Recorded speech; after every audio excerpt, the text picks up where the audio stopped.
Opinions, positions, or strategies expressed on this program do not necessarily reflect those of the staff, management, or advertisers of WLAF.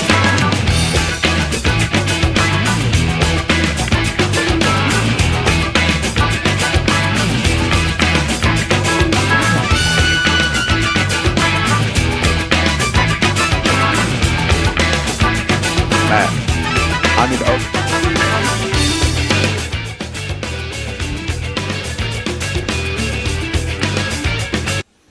And welcome in to Jake Miller Sports Talk here on a Monday. Jake Miller, Daniel Collins, Matthew Moore. Guys, Jake Miller Sports Talk is presented by the Marlowe Agency. Give them a call today at 423-352-7735 for all of your insurance needs, whether it's your car, your home, your boat, your life. Derek Marlowe and Company do it all. The Marlowe Agency with Shelter Insurance. Find them on Facebook. Give them a call today at 423-352-7735 and let them know you heard about it right here on Jake Miller Sports Talk. Guys, as we are coming off a win in the Swamp for the first time since 2003. It had been 22 years. I was 8 years old the last time this had happened. And coming out of this game, you would expect for us to be jubilant. You would expect for us to be like, heck yeah, we just went down in the Swamp for the first time in 22 years, and we absolutely walked the dog on Florida. But in the second half, and it became more evident in the first half, like towards the end of the first half, because Tennessee goes up 21-0 in the first quarter. At one point, Florida had like one total yard of offense to Tennessee's, I think we had almost 200 yards. And Florida had one total yard of offense going into, there was a particular drive. I can't remember exactly which one it was. But at the start of the game, Tennessee goes down and scores. Ethan Davis, showing out on that first drive. Joey Aguilar looking sharp. Completing every pass that he makes. Deshaun Bishop running all over him. Everything's looking great. And then Florida comes out on their opening offensive possession, and they get the big play, and it's like, okay, here we go. This is it. This is the game. Yeah, this is Tennessee, Florida. And then it gets called back, and Florida never recovered from that first play. No, they didn't. And, Daniel, this is something, too, that I want to bring up because it really seemed like Florida showed no heart. None. Because it's one thing to go out and lose a competitive game, but it's another thing to come out and show absolutely no heart. It looked like Tennessee versus Ohio State last year in the playoff where it was just disappointing and just, kind of depressing to watch in a way. Yeah, no, you and I were texting some, and it was just the hype was there, the buildup was there, and then Tennessee comes out, hangs up 21 points, just bang, bang, bang. And it's like, okay, where is Florida? And it don't help that you have the governor of Florida, Ron DeSantis, like, guys, this is not Florida football. I mean, that's coming from the governor of the state of Florida. Right. I mean, it's insane. Just, it wasn't. I mean, I'm glad Tennessee won. Don't get me wrong. Of course. But Florida's the fourth best team in Florida right now. Yeah, like how Miami is better than them. Florida State is better than them. USF, maybe even UCF. I don't know what UCF's record is right now, but I do know that Florida is, it's potentially the worst, FCS team, or FBS team, excuse me, yeah, and in college football. Whoever gets that job, they're going to have their hands full because you're going to be trying to keep DJ Lagway at Florida. And I'm pretty sure he's a Gainesville kid. Yeah, he's a sophomore this year. Five-star recruit. Whoever gets that job, your first line of business, you go straight to DJ Lagway. Is you've got to keep DJ Lagway. You have to build around him. Now, we've got Vanderbilt coming in. Of course. One of the big stories over this weekend really was Diego Pavia and his case against the NCAA about getting JUCO years not counted towards eligibility. And, of course, Joey Aguilar is part of that. So there is a possibility. I'm not saying that it's happened. I'm not too invested in it, but there is a possibility that we get Joey Aguilar again next year. See, and quite frankly, as much as I would love to have Joey Aguilar for another year, I think that, once you reach a certain age, and people don't remember that, like Hendon Hooker was 24 years old. What was that? Was it Brandon Whedon? That he was like 28. Yeah. as a college player. 28-year-olds should not be playing against 18, 19, and 20-year-olds. No. I mean, that's the bottom line. But, I mean, it is a thing. We are sports talk. That's a thing. I mean, it very well could happen. And you're opening up the possibility for more of these 25, 26-year-old players to still be in college football. Yeah, there was a guy at Miami. I can't remember who it was. But, of course, there was a situation with Tate Martell. Mm-hmm. Like, guys, he's going to a different school every year, and he was a 5-star recruit. I think he might have actually been the number 1 recruit. He was. In some cases, and he just never could get it going in Ohio State. And he ends up at like 3 or 4 different schools. Mm-hmm. And I'm not a fan of that either. But then you have cases like, John Fulkerson. Yep. Because it couldn't just be. John Fulkerson's first year at Tennessee, I was a junior at MTSU. And I had been in radio for 2 years. Yeah. Before John Fulkerson finally graduated. Yeah. And, I don't, as much as I love the guy, that's just not something that you want to see. No. But, I mean. But at least he stayed at Tennessee and he loved Tennessee. Like, that was his dream school. I understand why this is becoming a thing. Yes, I get it. Mm-hmm. You go to a JUCO, you get better, you try to increase. Let me explain this as well to our viewers. So, you don't go to a JUCO just because. You Correct. go to a JUCO to get better. Maybe you're one of these players that... Whether it be physically or academically. Yes, whether you struggle academically or physically, your first year at maybe... we'll use Tennessee as an example. You transfer to a JUCO, you get bigger, you get stronger, work on your academics, in hopes of getting back up to FBS level football. That's the hope.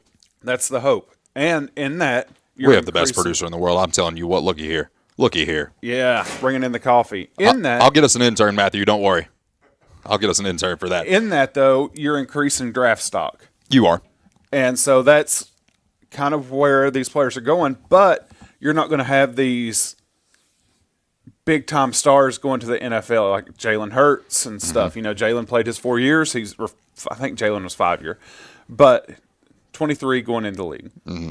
Essentially what's happening is if this passes through, if Diego Pavia and the group that's doing this, so in the NCAA, if they win this case, you're going to have a lot older players in college ball, period, bar none. I mean, you can go play 2 years at JUCO and come out, and it's like you've only played 1 year. True. So you're going to have 20. I mean, your typical graduation rate will be 25, 26. And it's very rare that a lot of these guys go to the NFL. I think another, like a hidden reason behind this that, a lot of these guys don't want to admit and will not admit is the fact that, they're making money in college now. Yep. So, I mean, and a lot of those guys that are coming out of JUCO, especially in football, are not going to go to the professional level. There is a case, that I do want to bring up, and it revolves around basketball, which was Dalton Connect. His first 2 years he spent at a community college, and then he goes to Northern Colorado, plays his senior year at Tennessee, and then he's a first-round draft pick. Those cases are rare. They're rare. They're hard to come by, but it and we does just happen to be lucky enough to get on the receiving end of it going, Yeah. this apple pie coffee smells so good. It's very good. But, getting back to the Florida game, the whole reason that I brought this up is, Florida is wanting to keep DJ Lagway. Yes. Tennessee, if this lawsuit does go through, there's a very good chance that we have Joey Aguilar back. Joey loves Tennessee. Well, then you have to wonder, it's like, okay, what's going to happen to Faison Brandon? What's going to happen to George McIntyre? Sit him a Jake year. Merklinger? Let them figure it out. I think Merklinger would probably, if that does happen, I think Merklinger transfers out. I think he hits the portal. Yep. I think Faison comes in, he sits behind Joey, and learns from Joey. I mean, it's not a bad thing. I don't think it would be a bad thing as far as letting your freshmen learn, see what it's like, because going from high school ball, I don't care what level of high school ball, you could be the number 1 recruit out of high school. I mean, look at Arch Manning. Struggles. Pretty much the first half of this season, finally realized who he was. Also becomes the first Manning to ever receive a touchdown pass in college football. In college football. So there's a lot going on, but if I'm Florida, DJ Lagway is my person. But if this lawsuit fails, does Tennessee go after another high-profile quarterback, or do we bring in Faison and start another freshman, which we just had in Nico? I'm not saying that Faison is a Nico, but Tennessee and freshman quarterbacks just kind of scares me a little bit. Yeah, I mean, the last time you go back to a freshman quarterback that really made an impact right off the rip, I mean, you have to go back to Eric Ainge, and before that it was Casey Clausen, because T. Martin, you know, of course, he sat behind Peyton Manning his freshman and sophomore year. Junior year obviously leads Tennessee to a national championship. That has a pretty good season in '99, which we should have been playing for a national championship again had we not lost to Arkansas. But you look at everything involved in this, and you look at freshman quarterbacks. I think that Faison Brandon would come out of the gate a lot better than Nico, and the sole reason being the fact that Faison Brandon has played football. Yeah. Nico, like the thing with Nico, the only time that we ever saw him in these highlight videos that we see on Twitter, that we see on Instagram, on Facebook, the guy was in pajamas playing 7-on-7. Yep. We did not see much of him playing in-game No. when he was in high school. And the reason being, he didn't play his freshman or his sophomore year. No. Nico did not play football, like true contact 11-on-11 football, until he was a junior. And the thing is, like, we only had 15 games of highlights. Yeah, there's not. It's just one of those weird situations. You know, we've talked about it several times on this show about how college football has evolved. If this lawsuit is won by Pavia and that group, it changes the face of football yet again. On top, I mean, we just had NIL passed. We just had, the way these red shirts are done now, and now you're going to throw on top, we're not counting JUCO. Don't like that. It's just, there's so much change happening. How many opportunities can you give these guys? I mean, if you know it, I know it, and if you watch sports, you're able to tell if a player is NFL, NBA, MLB ready. You know that. Talking about MLB, Drew Beam, he was at UT forever. I got a buddy who worked with Drew Beam in the minors this year. He's one of my buddies. Works in Arizona, travels. He works for the Royals, minor league affiliate, and he's like, "Dude, I met Drew Beam." I'm like, "Yeah, he's an awesome dude." He's like, "That kid's going to be a stud." He's like, "You can just tell." Yeah. And Drew Beam, of course, played at UT. Was on the national championship team, I believe. Correct? Yeah. Yeah. And just, you can tell when a player's got it and when they don't. You can. And, that's something, with a lot of these scouts and whatnot. And, I'd actually had a conversation with this about, how, like, Tennessee, for example, it used to be like, go back to like 2008. Name me an NFL defense. I'll tell you a Tennessee player that plays on the defensive side of the ball and starts. Oh, yeah. And you don't really see much of that anymore. No. I mean, you've got that rare one-off that just, it's just kind of, Tennessee's defense isn't what it was. And this goes back to what we were talking about last week with me and running backs at Tennessee. Just that big hit you in the mouth running back. Yeah. And two, I think the biggest thing that hurt Tennessee at that time, South Carolina was nothing. Yeah. They were nothing. I mean, even when Lou Holtz was there, nothing. But the way it used to be, Tennessee could go to the state of South Carolina and get anybody they wanted. Yep. And then Clemson starts, progressing, coming up on the come up. South Carolina starts their thing on the come up. So a lot of those guys are staying in South Carolina, and they're not going to Tennessee. They're not going to Georgia. They're not going to Florida, because that's where the hotbed was for a while, especially with running backs. It was. Yeah, that's where we pulled Jabari Davis. Yeah. For Speaking example. of Clemson, I've heard through the rumor mill that Dabo might be, it's no secret that he's been kind of on the outs, but I've heard his name being thrown around in some interesting places. Yeah, and places that wouldn't really make a whole lot of sense, but then you look at it and it's like, wait a minute, they're getting money from this source, from this source, from this source, and these are all like very well-known, very lucrative companies. Yes. And we'll just call it like it is. It's Tyson, it's Walmart, it's Jerry Jones, it's the University of Arkansas. His name has been floated around there. Lane Kiffin also, we talked a little bit last week about where he's going to end up. LSU. And I had mentioned LSU. Well, report come out earlier this week that it was going to be LSU, and it actually came out on Saturday before the game. Well, they didn't play this week, did they? No, but it comes out Saturday morning. It's a $90 million contract with $25 million in roster spending, and I mean, you got to think that will win you a championship. Well, Yeah. now they've upped the ante on that, supposedly to $94 million, which would pay him about $12.5 million a year, and keeping the roster spend, that would be.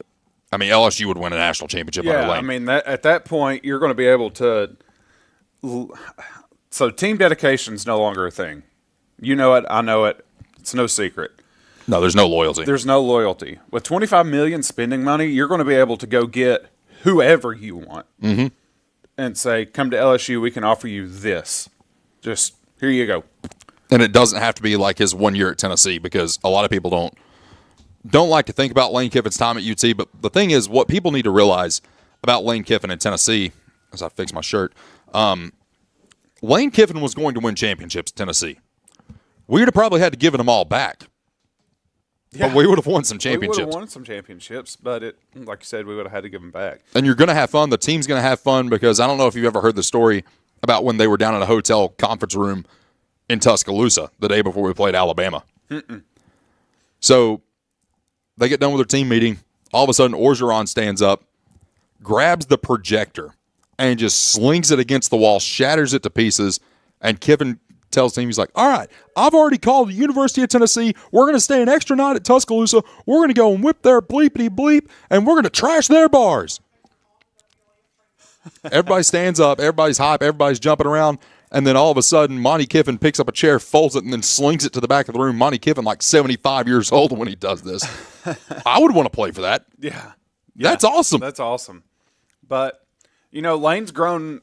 I know it's weird to say of a 45-year-old man, but he has grown up a little bit. Lane's almost 50. Yeah. I think he's 48. Don't quote me on that. But Well, he was 34 at Tennessee, and that was in 09. So, yeah, he's right around that 48, 49, 50 mark. Yeah. But, he's grown up a little bit. He knows what he wants as a player. He knows what he wants. Yes. Out of his players. When he was at UT, he was still learning. I'd seen somewhere, I think it was on Twitter or X, excuse me, just his coaching carousel of where all he had been. Mm-hmm. And it's just California, Tennessee, California, UCF, USF. FAU. And it's just like, okay, and then he just gets the job at Ole Miss in 2020. Mm-hmm. And it's like, okay, well. And he's done more there than. Yeah. I mean, I think Hugh Freeze did well at Ole Miss, but Hugh Freeze was also doing stuff that you weren't allowed to do at the time. Yeah. I think that Lane's time at FAU kind of humbled him a little bit. Mm-hmm. It gave him a chance to learn what he wanted to do, not what he was told to do. Right. I mean, because when you've got your dad who was one of the he created one of the best defenses, in my opinion, in the Tampa 2. Mm-hmm. It's hard to follow in those footsteps. Right. And I think Lane's figured out who he wants to be as a coach, and it's working for Ole Miss. I mean, are they going to win a national championship? I picked them as my way too early. I don't think they're going to. Well, they're definitely not, if they don't have a coach after next week, man. Like, how are you going to? I mean, you got to think, because aren't they in contention for the SEC championship as well? So how do you even begin to say, okay, well, Ole Miss, they're going to win a national championship? It's like, how are they going to do that? They don't have a coach. Because you got to think Lane's going to bring some of that staff with him to LSU. So the way that I think this would work is, you've always, in bowl games, we'll use bowl games just as an example. Mm-hmm. You've got players that are going to transfer. Of course. You've got head coaches in the past that have already signed or verbally agreed to a different school. Yes. But they still coach the remainder of that season. Scott Frost did it. Yeah, Scott Frost, just UCF. right off the top of my head. So Lane could have that lined up. His players know already. I mean, and some of them are probably going to go with him. And some of them will go with him. I'm sure that one of the quarterbacks that he's got will go with him, as producer Matt bangs something over there. But it'll be interesting just to see what all changes happen. It's not as big as when I forgot his name. It'll come to me. Alabama's old head coach. I just went blank. Nick Saban. Nick Saban. Yeah. It's not as big as when Saban retired. No. But this will cause ripples It will. throughout a majority of schools because Lane's got a good coaching staff going. They know what they want. Mm-hmm. And he brings wins to a school. LSU has the money. And Yep, and it is not coming from children's hospitals this time. no. Nope. That's still one of the craziest things I've ever read.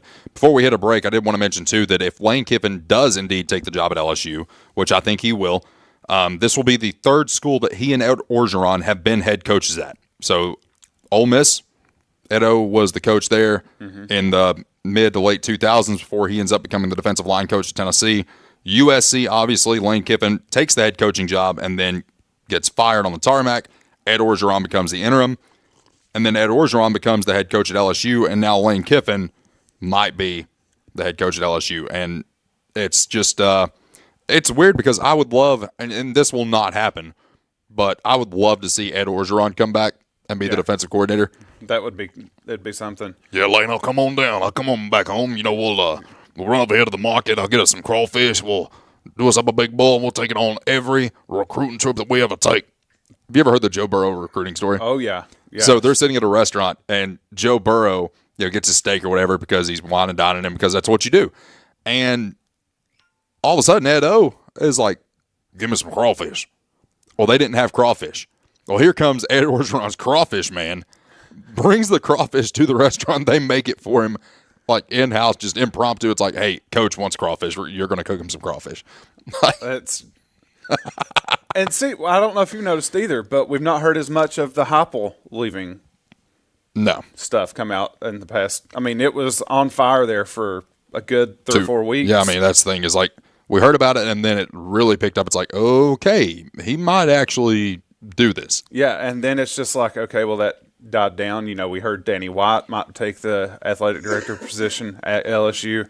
Mm-hmm. If LSU goes out and gets Lane Kiffin, that's not happening. No. That is not happening. No, Danny White won't want to deal with that. No, that will not happen. So it's the coaching carousel, the player carousel. It's just going to be a nutty offseason just to see who goes where. Speaking of Joe Burrow, I've seen some stats. You know, everybody's hopped up about Julian Sayin up in Ohio State about how he's just the greatest of all time. Mm-hmm. And then they pull up Joe Burrow's stats from LSU and compare them to Julian Sayin, and it's not even close. No. It's like 47 touchdowns to 21. There's like 1,500 more passing yards. I mean, it's insane. And there's not really a big talent discrepancy No. there either. I mean, Ohio State has the best wide receivers. We all know that. Yeah. And Joe Burrow had some incredible wide receivers. I mean, Justin Jefferson, Jamar Chase, just to name a couple. But, I mean, they're catching the ball. They are. It's got to be the person that's throwing it to them to make them look Incredible. Incredible. And Joe Burrow made them look incredible. Stay with us. When we return, we're going to dive a little bit more into Tennessee and Vanderbilt, the game that's upcoming this weekend. And then later in the show, we're actually going to be talking a little bit about Thanksgiving games.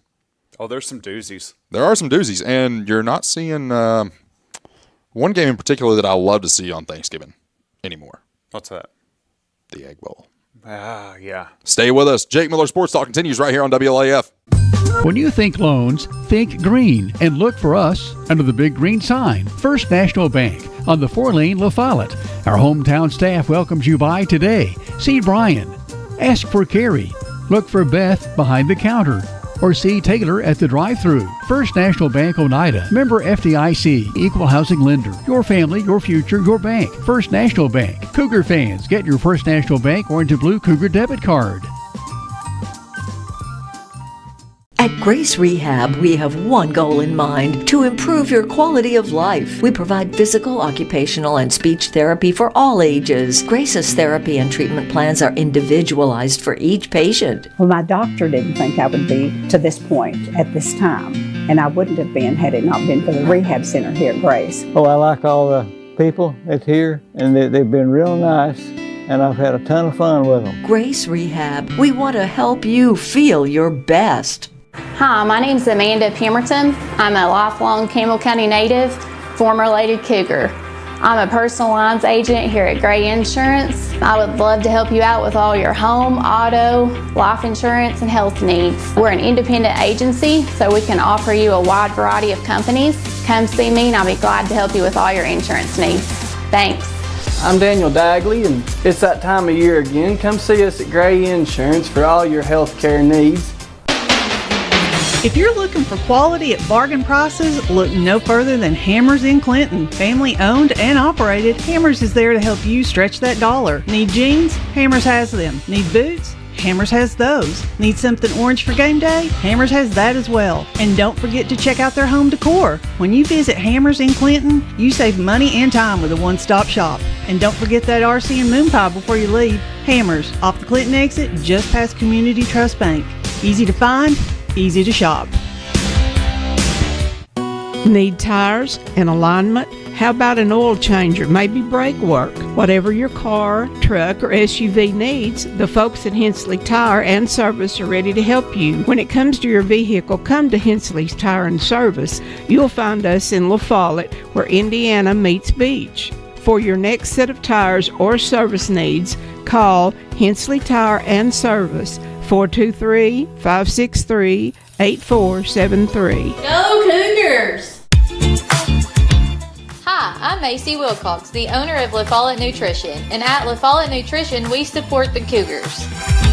Stop by and get a loaded tea and shake or a superfood bowl. And don't forget, we have seasonal menus. We're located at 240 West Central Avenue, Suite 9, across from First Baptist Church.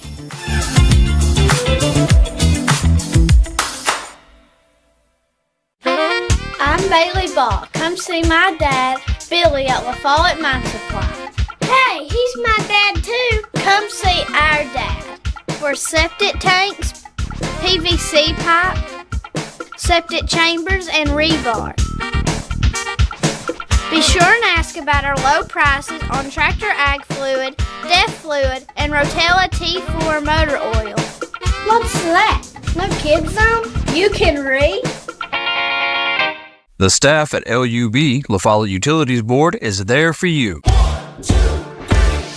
You may be needing new service at your future home. LUB crews bring the experience, know-how, and equipment to put you in service. And when troubles arise, LUB crews are there, no matter the hour or the day, to restore your service. Connect to LUB.org or call 423-562-3316 for assistance on new service, existing service, or to report an outage. Count on LUB to be there. Right here is where it all started. Right here on this corner. This was the first building for People's Bank of the South. This is where the ideas, tradition, way of doing business, and the mission of taking care of its customers evolved. Then it was on to the new bank with Campbell County's first, a drive-up window. From 1917 to today, People's Bank of the South is here for you. People's Bank of the South is in the heart of La Follette, between La Follette and Jacksboro, near the mall and at North Clinton exit 122. We invite you to come see us at People's Bank of the South, member FDIC, equal housing lender. Since 1917, People's Bank of the South has been providing banking services to our friends and neighbors in Campbell and surrounding counties. Along with traditional services, we offer the latest technology as well, including contactless debit cards, mobile banking, remote deposit, mobile wallets, and more. All this, and we are still here to answer the phone when you call. Stop by and see us today. People's Bank has 3 convenient locations. Our main office is in the heart of La Follette, a second location in Jacksboro near the mall, and our Clinton branch is just off I-75 at exit 122. Member FDIC, equal housing lender. Campbell County's premier sports radio and TV talk show is on the air. This is Jake Miller Sports Talk on WLAF.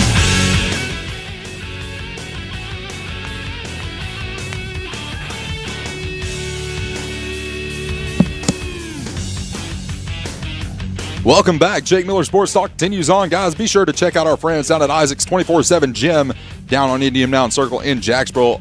You and I actually got a chance to stop in there last week. Awesome. It is I love the facility. Oh, yeah. And it's not your awesome. standard, just your standard gym in which it's just 4 walls and there's some equipment there. Now they've got a full-blown setup there. Very nice equipment down there. Also, you have a trainer down there that you can go to, and Jacob Lasley, and of course Isaac and Jacob, just absolutely making it happen. And one of the things that we're going to start there is my fitness journey. Oh, Lord. And we'll document it. Don't worry. That way you're not in the dark, and, I don't come in here just dog-tired one day because Jacob has put me through something that I absolutely did not want to do. But I want to do it for my own health, because one of the things that we had first mentioned to him, and I told him, I was like, man, I'm really going to have to fix my diet. And he's like, well, what does your diet consist of? And Jacob's looking at me. He's all calm. Let me try to figure this out, okay? Just doing this, like doing Jacob things. All right. Jake Miller's diet. Wake up, Celsius. On the drive to work, Celsius. Lunch, Celsius. Drive home from work, Celsius. Do the show, Celsius. So you're at 5 Celsius already. You throw in a handful of Diet Cokes. Hot Pockets, McDonald's. Let's see.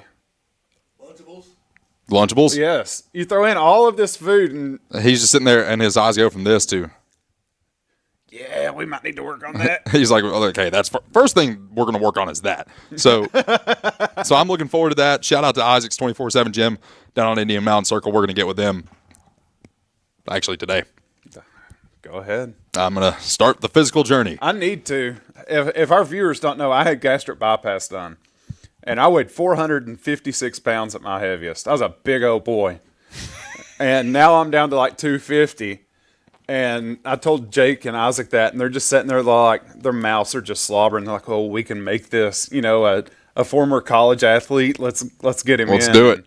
It's going to be interesting. I need to get back in and get going.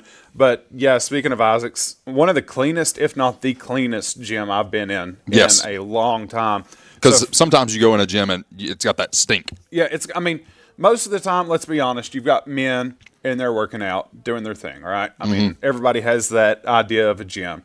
Isaac and the team there at Isaac's 24/7 Fitness, they have, it's super clean. When we walked in, there was an elderly lady in there walking. They welcome everybody. So make sure to stop in and see them. And folks, if you think that your mama or mom or yourself, whoever, if they worry about cleanliness, which is a big factor. Not everybody's. We're 5 years removed from COVID, right? Mm-hmm. But a lot of the elderly people are still scared to go to a gym because they think that it could be dirty, nasty, they could get sick. They take good care of their equipment, and it's super clean. I'm scared of the Stairmaster. So what we could do, idea time. I'm the idea guy, right? Mm-hmm. If we do a 9/11 show this year, we could go down to Isaac's and set up, and we could try the Fireman Challenge.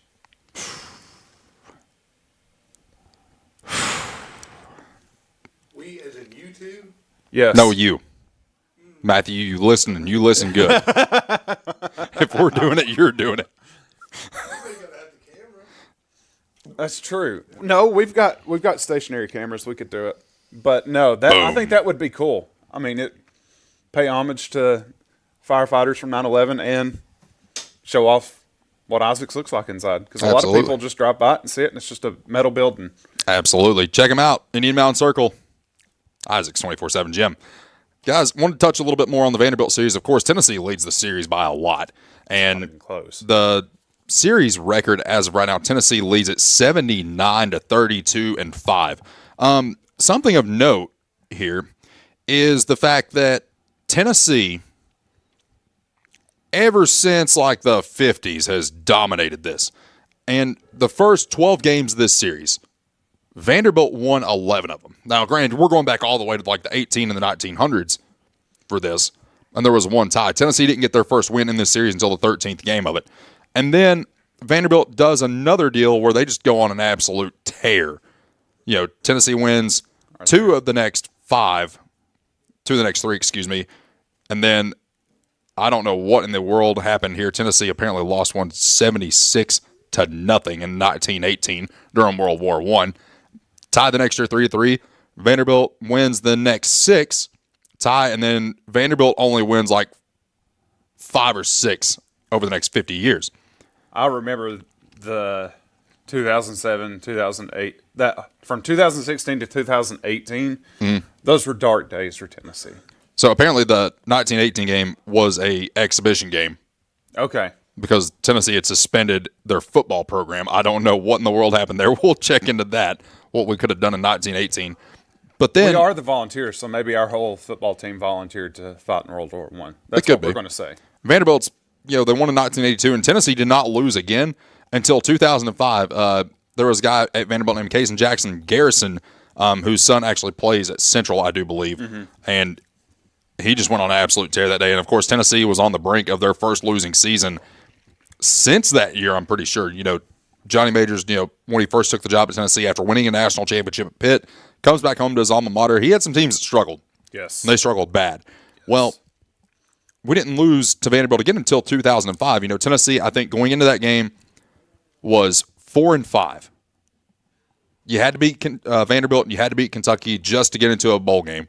And I never will forget Mike Reynolds coming through the door. And he said, Jake, how would you like to see us go play in the Weed Eater Bowl? I'm like, that's a thing? And sure enough, we go out, and it was a situation. Eric Ainge was not playing well that year at all. Had some injuries. And then here comes Rick Clausen, who was wearing number 16 halfway through the year. And then Peyton Manning gets his jersey retired. It's like, well, you're going to wear number 7 like your brother Casey did. So Jimmy Clausen leads the charge, and he's the reason we won against LSU that year. I mean, there's no doubt about that. The massive comeback, the rally in Death Valley. We lose to Vanderbilt, and then it's like, okay, we're back to normal. Even in Fulmer's last year, I think we beat Vanderbilt that year at home, carry him off the field, send Fulmer out a winner. Well, skip ahead to Derek Dooley. And this is the game in which you can look and say, this is the game that got Dooley fired, because it was. Yeah. And realistically, you look back to the year before, the loss to Kentucky for the first time in 26 years. That's when the clock was ticking on Derek Dooley, because that's just something you don't do. No. You go to a bowl game your first year. You go to the Music City Bowl, end 6-7 because of the loss to North Carolina, in which that was the second controversial game. Yes, Matthew, 6-7. But then you come out against Vanderbilt the following year, and we're talking about a team that had an entire offensive line that went pro. Justin Hunter, Cordero Patterson, Rajon Neal, Marlon Lane, and Tyler Bray, and also a great tight end in Michael Rivera, which doesn't get enough credit. And I think we only put up 14 points. Yeah. And one of them was off a punt return from Cordero Patterson. Couldn't do anything. No. And subsequently, Derek Dooley was fired the next day. Jim Chaney is also still your winningest coach in Tennessee history, going 1-0, 100% win margin. Win percentage. But yeah, we lose to him that year, and then Bush Jones, we think he's going to a bowl game in his first year.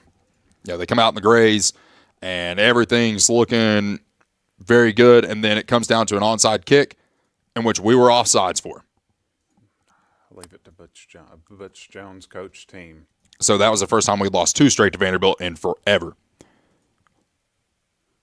Well, then, later in Butch's career, and we're not even talking about his last year. No. Let's talk about the year prior to that. We were 8-3. Still a chance to go to the Sugar Bowl, right? Because Florida had won earlier that day off a last-second defensive stand at the goal line. You go out to Vanderbilt and you lose. And nobody was mad that year about losing to Texas A&M and then losing to Alabama. Those 2 very talented teams, nobody was mad about that. But then you lose your 3rd straight to South Carolina, and it's like, okay, well, we still have a shot at something here. Well, then you come out and you lose to Vanderbilt, and you were in the Music City Bowl. You started out the year 5-0, big win against Florida, the first win in 11 years. Then you beat Georgia off the Hail Mary, and then the season implodes. I don't know what in the world happened, but you lose the locker room. Jalen Hurd quits on the team. Who else was it? We had a guy, Preston Williams, quit middle of the year as well.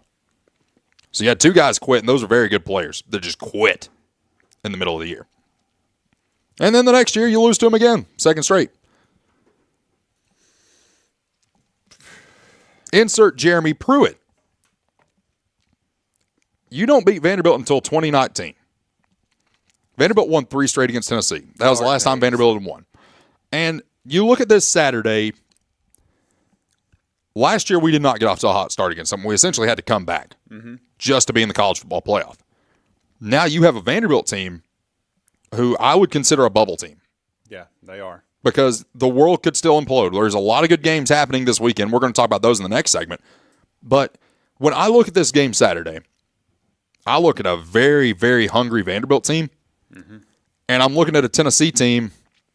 It's like, okay, we can still make something out of this, but very highly unlikely that something good comes out of it. Yeah, I mean, if Tennessee wins and some of these games that we're going to talk about coming up, if they go the right way, we could possibly see Tennessee.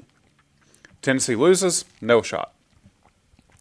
But if Tennessee wins and then some of these teams that we need to lose win, you're improving the quality of the bowl game that we get into. I know that it's just a bowl game, but on the funding side of things, you get $2 million more. Yeah. But at the same time, I'm looking at this. It's like, what bowl game can Tennessee go to? And we're going to talk about that in the next segment as well, because there's a lot of things that are going to play into it, especially with some games that are happening this weekend. Of course, we didn't see, a lot of the players that we expect to see. We got Arian Carter back, and he had a good game on Saturday. But, like we said, it just did not feel like a Tennessee-Florida win. No. I mean, I'm glad that we won, but it just... And what are the only two numbers that quarterbacks wore that have beaten Tennessee since the turn of the century? 7. And? 16. 6, 7. 6, 7. That's all I'm seeing at Ice Bears games now, by the way. I love the Ice Bears. I have not been to an Ice Bears game in forever. We might change that this Friday. Good, sir. Hey, let me know. You can get, I don't know what I get. I get discounts and concessions because I'm a member. Grr. Jumping back into football, some of the other games that we saw this weekend, and you did not expect to see. I was really hoping that we could get a few upsets this weekend, and we got a couple. Got a couple. Not the ones that I wanted to see. I wanted to see Oregon lose. Wanted to see Oregon lose, but of course they win. But in a way that almost helps Tennessee because it pushes USC further back. Yes, it drops USC, pushes us forward. Of course, Tennessee moved up in the polls this week, 2 spots, 18 now. I would like to see Tennessee, if we win this week, break the top 15. I think that helps our chances. Especially going into championship weekend. Yeah, especially going into championship weekend. I think that if we can break the top 15. Kansas State, they had Utah beat. They had them. They had them. And then that's the game. Is that the game where I think Utah? It was a high-scoring game, correct? It was 47-51 was the final score. So they only scored 1 offensive touchdown. Utah did. That's insane. Yes, they only had 1 offensive touchdown. I'm looking this up right now. If I heard that correctly, I think the rest of them were pick sixes and other stuff. If I heard it right. Let me see this right now. Let's see here. Utah stats. 2 passing touchdowns. Okay. 2 rushing touchdowns, 3 rushing. I was wrong. But you look at Kansas State, that had to have been a different game because that's... Yeah, no, it had to have been a completely different game. But I thought I heard somebody, it might have been Herb Street or somebody talking about somebody doing that. They only had 1 offensive touchdown and had like 3 pick 6 returns. That would make sense. Of course, you look at the standings right now. And this is not the college football playoff poll, but they usually align pretty well.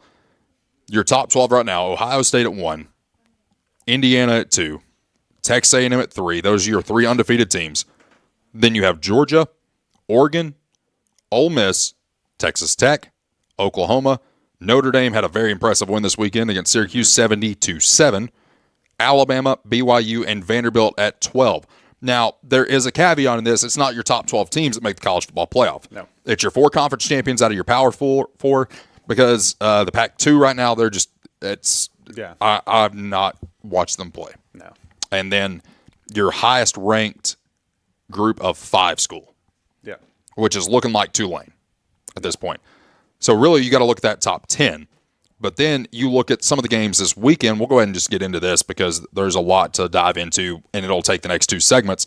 But you look at some of the games you have this weekend. Obviously, we have the Iron Bowl, one of my favorite games to watch because weird stuff just happens down at Jordan-Hare Stadium in this game. And I expect more weird stuff to happen this year. And Alabama, of course, being a top 10 team, you want to guess how much of a favorite they are in this game? Touchdown? Not even. 5.5-point favorites. Wow. So Alabama, number 10 in the country, 9-2. Against Auburn, 5-6. Alabama's only a 5.5-point favorite. Weird things happen. Weird things happen in this game. Then you go up the board a little bit. You have LSU and Oklahoma. And a lot of people are like, oh, Mateer's it. Well, not so fast. Now you got a team that thinks they're getting Lane Kiffin as their head coach. Now guess what they're doing? They're playing for a roster spot. Yes. They're playing for a roster spot in that. And don't let this past weekend's showing of LSU affect how you view LSU in this upcoming week.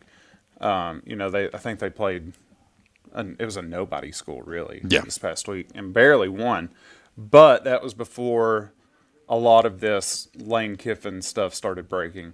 So that one, that's a big game to keep an eye on. Absolutely. And then you have Texas A&M and Texas, big rivalry game.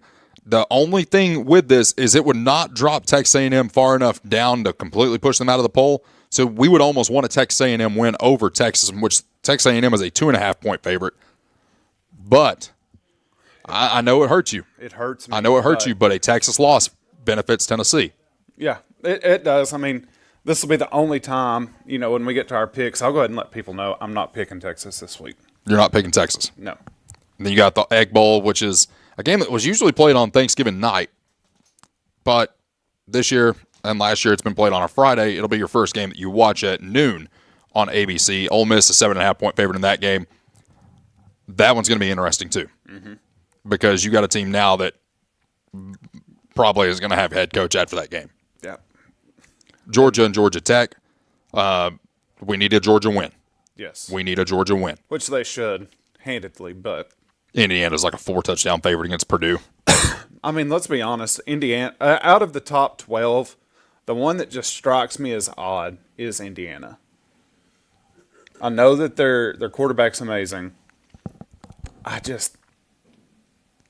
don't know if they had the power to go against any SEC. We'll say any of the top 6 of the SEC schools. I don't think they got it. I don't think they have it in them. It's a whole different ball game. And then you have Miami and Pitt. Miami should win that game handily, but they're only a touchdown favorite. Oh, Pitt should win. I need Pitt to win. Then BYU, UCF. UCF fighting for a bowl game. We need UCF to win. We need a UCF win. You got Washington and Oregon. Washington, obviously not the Washington that made their playoff run a few years ago, but you almost need a Washington win in that way as well. So basically, we're just trying to describe chaos and speak it into existence. Not all this is going to happen. Some of it might happen, but weird things happen on this weekend. Yes, I mean this is, and just I'll put this up front: if Tennessee loses, none of this matters. No, none of it matters at all. The only thing that matters is Vanderbilt's going to the college football playoff. Yeah, that Tennessee has to win. It's not we can lose it and be okay in a bowl game.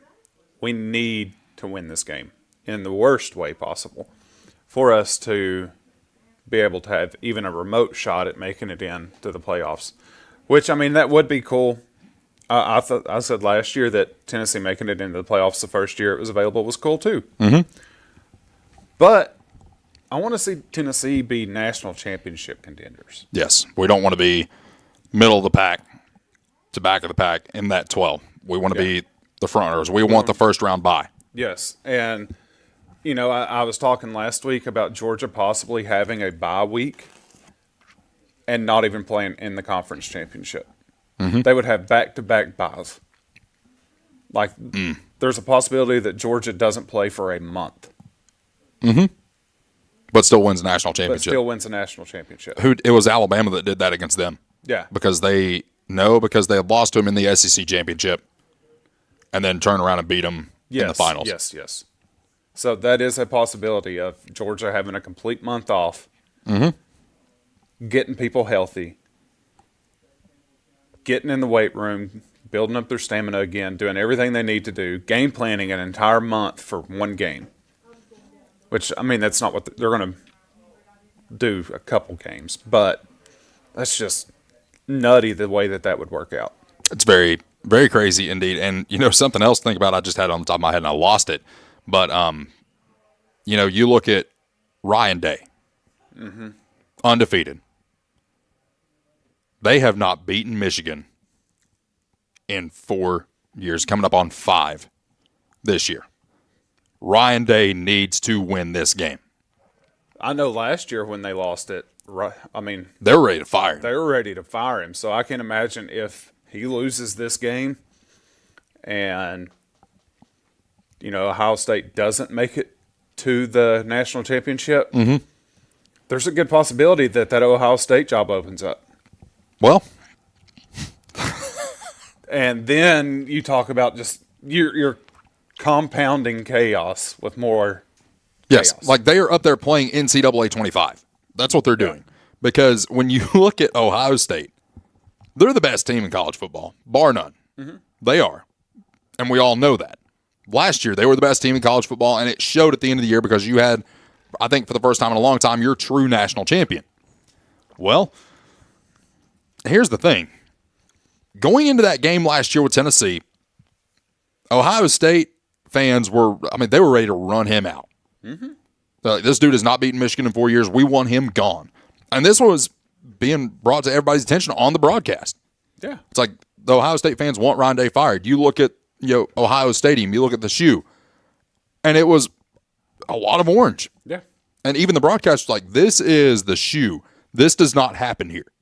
And we thought we were going to come out and absolutely roll them. And it did not happen. No. And then we find out later about the behind-the-scenes factors, and that was disheartening. But at the same time, that is over and done with. That is in the past. We don't have to worry about that anymore. I'm just, ugh. But no, in all seriousness, if they lose to Michigan this week and then do not make it to a national championship, there is a good chance that Ohio State head coaching position. They would be stupid to do that. They would, but would it surprise you? No. It wouldn't surprise me. And then you just talk about, the college level football would just. Ohio State fires Ryan Day and he ends up at Florida. Oh, good Lord. There it is. There it is, Matthew. That's the hot take of the week. That is the hot take of the week. Actually, no, that's not the hot take of the week. That's a very unlikely possibility. But we'll get to the hot take of the week here in a minute because I've got something that I would like to share in which would not make a whole lot of sense, but then the more you think about it, it's like, this could happen. It always scares me. Because you got to think about who Ole Miss is going to go after once Lane Kiffin leaves. I've heard some names. I've heard some names too. I don't like those names. No. Because we have to play them. Yes. Next year. The only thing that doesn't really bother me anymore is who Florida's going to get because we don't have to play them every year now. And I don't like that. I feel like the permanent 3 should have always been Alabama, Kentucky, and Florida. I feel like those should have been your permanent 3. But, of course, you got to throw Vanderbilt in there because it's in-state rivalry, which we don't really talk about them that much. No. Because it's more of a basketball and a football rivalry than it is anything else because Vanderbilt does have good basketball teams and good baseball teams. Now, having said that, in the next segment, we're going to get into some basketball, talk a little bit of Tennessee, and then talk about Campbell County and Jellicoe. Of course, those seasons are underway as well. Jellicoe off to a really hot start and really a lot of production out of those players, especially their starting 5. Will Crowley obviously showing out this past week. When Campbell County, I almost said he played for Tennessee. Not yet, Will, you're getting there. But when Campbell County played Oliver Springs, a lot of guys come out and showed a lot of heart, and that was really good to see. Stay with us. When we return, we're going to get into some basketball right here on Jake Miller Sports Talk. You're listening to us right here on WLAF. BP is here for you. Rice Oil features BP at Big O's Valley and at Cumberland Crossing BP. BP provides the energy that keeps Campbell County and America moving. Amoco is here for you. Amoco brings you the quality fuel that Americans have been trusting for more than 100 years. Find Amoco at West End Amoco. Save 15 cents a gallon on BP and Amoco every time you use your BP card. Apply today. BP, Amoco, from Rice Oil, La Follette. This is TCAT Jacksboro President Dr. Debbie Petrie. Our new campus is being constructed, and this is Building A on the right as you enter campus. It'll house administration, student services, classrooms, plus a large meeting room. Building B is at the back of the campus. It is a football field and a half in length, housing welding, power sports, and more. Most of the current TCAT building's original structures will be demolished to make room for the new parking lot. We have a bright future at TCAT. Get your game plan together and know where to go before an emergency arises. When life trips you up, La Follette Medical Center's FAST ER stands ready to address your healthcare needs. From treating broken bones to caring for life-threatening conditions, the emergency room at Tenova Healthcare's La Follette Medical Center is the ultimate team player. Learn more at TenovaLaFollette.com. Tennessee Gas is your family-owned and operated one-stop shop, full-service propane and welding supply company. Whether it's a propane tank swap for changing suppliers or a complete new propane tank and service install, Tennessee Gas does it. See the welding supply showroom. Ask about leased welding gases, ideal for welding or small car shops. Live and local when you call, and your purchase dollars stay right here at home. Highway 116 on the county line. Tennessee Gas, small enough to know you, large.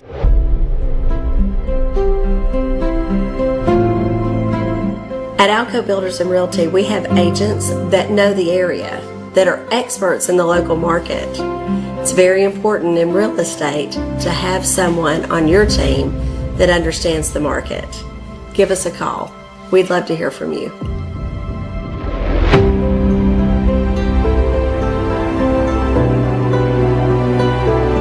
For more than 5 decades, one name has delivered excellence in paving: Boshears. Boshears Paving. From the perfect finish of your home driveway to commercial parking lots to roads for a new subdivision, Boshears Paving handles all types of paving projects. Boshears Paving protects your investment, enhances curb appeal with expert seal coating and precise professional striping. Unmatched quality, reliability, and service you can trust. No matter your paving needs, Boshears Paving is your solution. Call them today, 423-562-2162.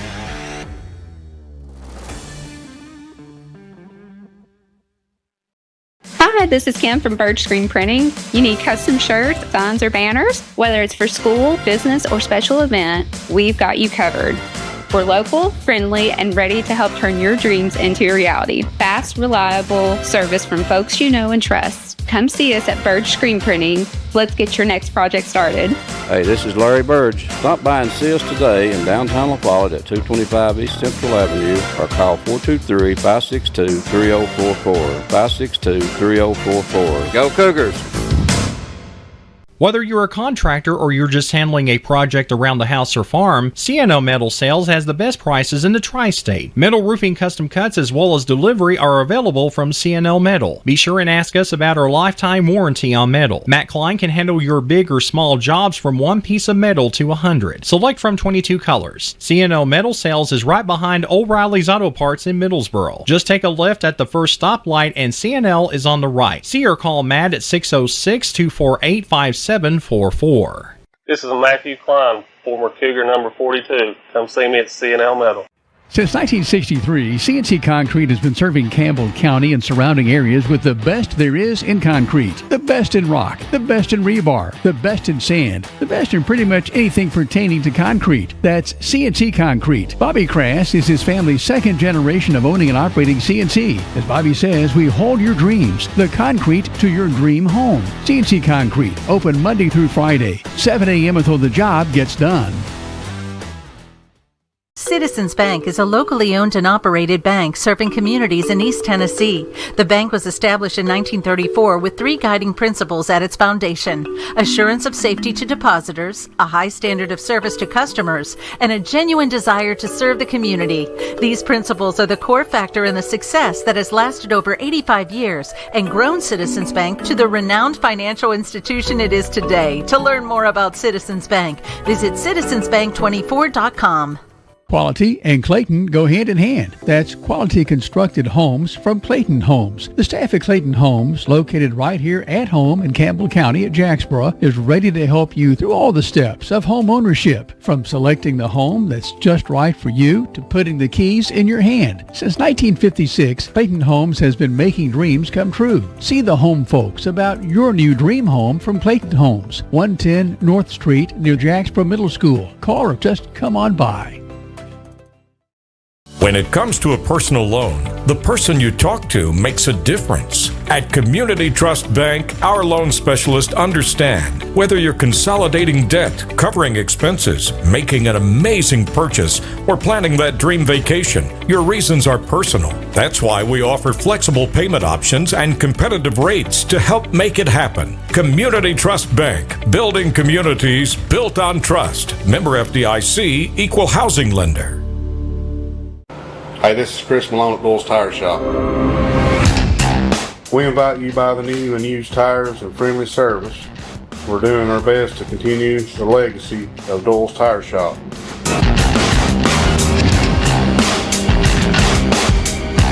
Come see us on the 4-lane next to Eagle Tire Pro, right between La Follette and Jacksboro. Doyle's Tire Shop. The tradition continues.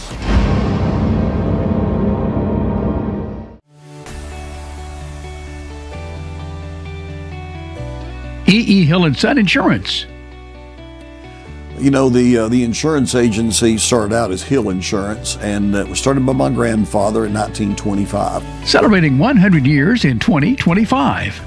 I went into the insurance business with my dad and my Uncle David in 74 after I got out of UT. Then I bought the agency from my dad in 77. It started as father and son. Most people think that E.E. Hill & Son is my dad and me, and it's not. It was my granddad and my dad.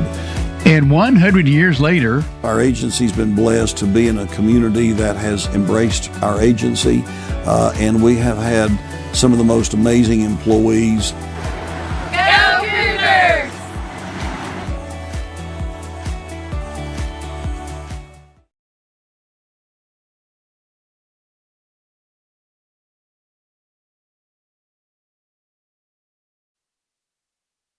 Campbell County's premier sports radio and TV talk show is on the air.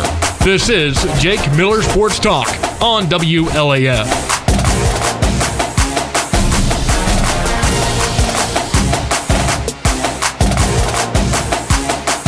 Back here on Jake Miller Sports Talk. It is time for the water cooler, presented by our friends at the Marlowe Agency and our friends at Blue Detailing. Because after you call Derek Marlowe to save yourself some money on all your insurance, 423-352-7735, boat, life, home, whatever it may be, he's got you covered.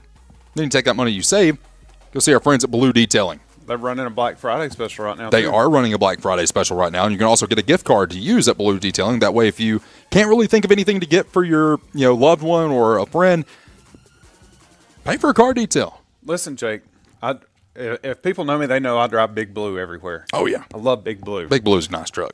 It is. Even though you rip the door handle off of it. I ripped the darn door handle off. Just Matthew, you didn't hear about that. So last week when Daniel and I got out of here, we decided to pay a visit to some folks, and, some partnerships have been developed there, and we're happy for that. We get to a certain place, and he's like, I've ripped my dadgum door handle off. And I'm holding my door handle in my hand. I'm like, do you need me to let you out? And he's like, yeah. So, Big Blue's door handle. When you drive a 1997 Ford pickup truck, the plastic door handles will break, and you end up at Maynard's Junkyard. Yep. Shout out to Benny Collins. Yes. Shout out to Dad. So, one of the things I wanted to bring up this week on the water cooler, have you ever spoiled a Christmas present for somebody? Oh, yeah. I cannot keep a secret for anything. Matthew, have you? Well, I've got one spoiled to me and was conned into spoiling Christmas gift. You know what's bad? We're not even to Black Friday yet. No. We're not even to Black Friday. I know exactly what Lexi's getting me, and she knows exactly what I'm getting her. The only thing I don't know is what her mother and father are getting me. That's the only thing I don't know. You know what she got you, what she messaged me about. Oh, yeah. Okay. I just don't know what color. Okay. So the way this transpires is we'll start at the beginning. All right.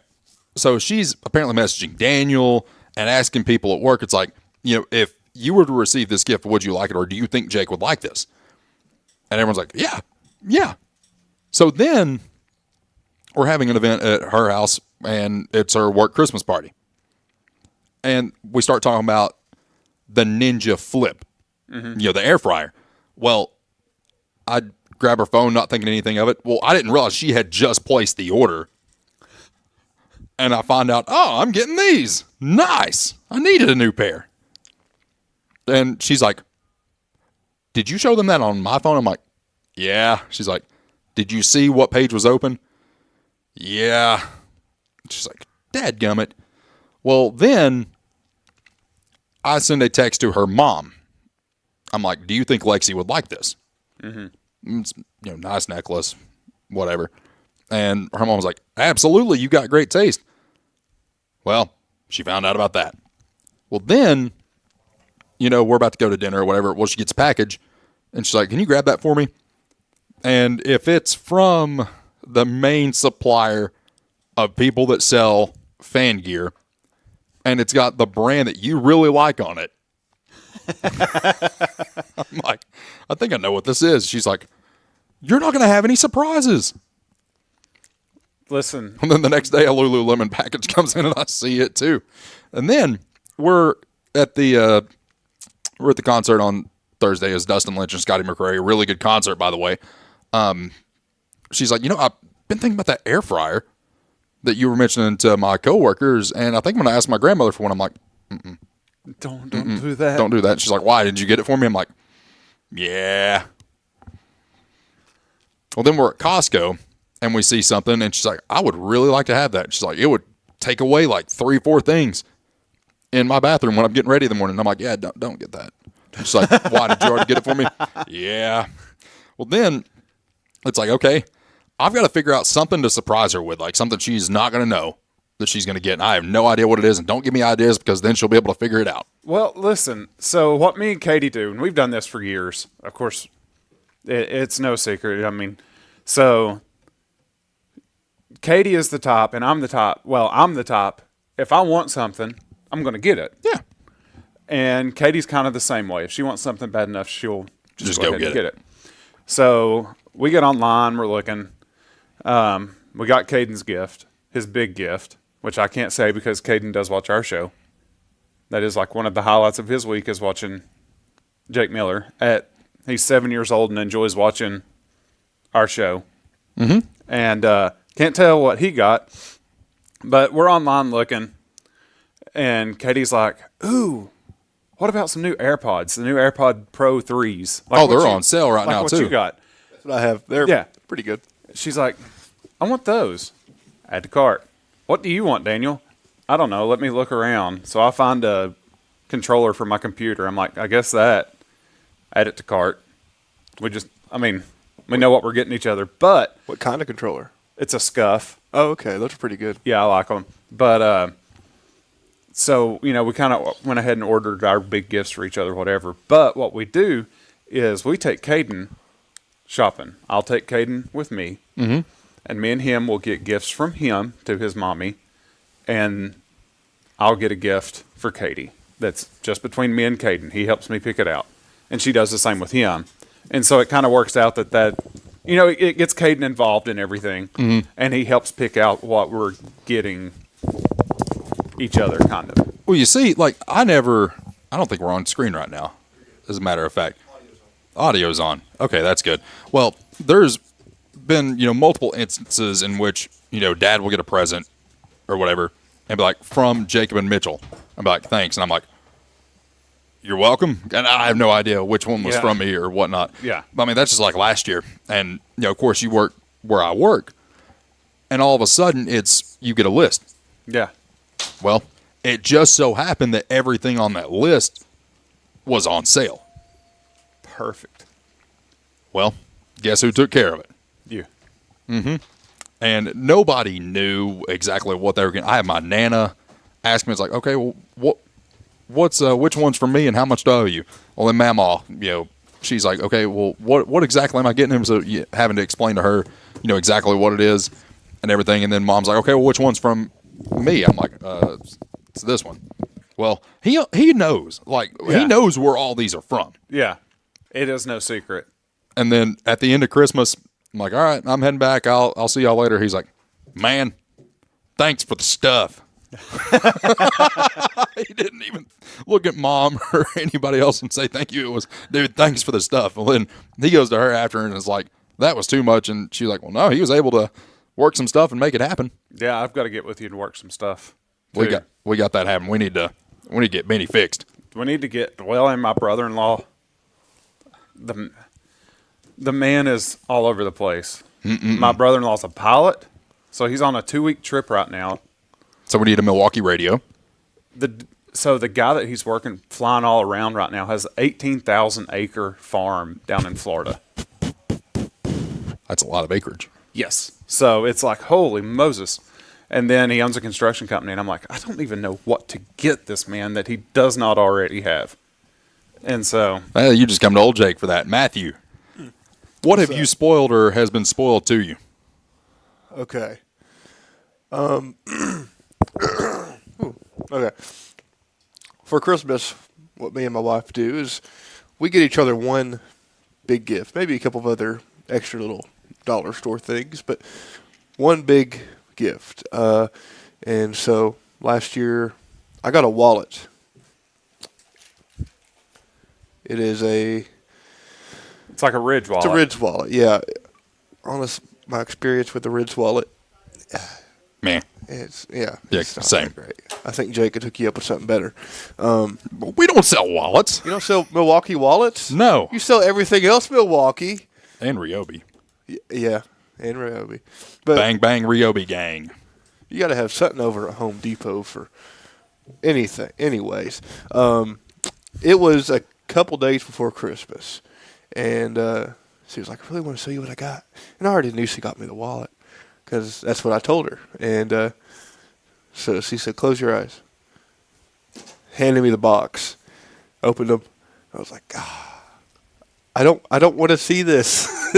So I had to open. I kind of wanted to see it though. Mm-hmm. So I opened the present and then put it back how it was. Mm-hmm. So I peeked at the present with the person giving me the present there. Then she gave it to me on Christmas in front of the whole family and stuff. Mm-hmm. And I forgot what I got her. Oh, I know. I was a little bit late on my Christmas shopping. So this was a surprise to her and me. Been there, done that. A couple of days before Christmas, went to the mall with my dad, and I thought, what am I going to get her? So I got her about everything from every store. Not really, but I got her quite a few presents because I didn't know. Did you go to your favorite store? No.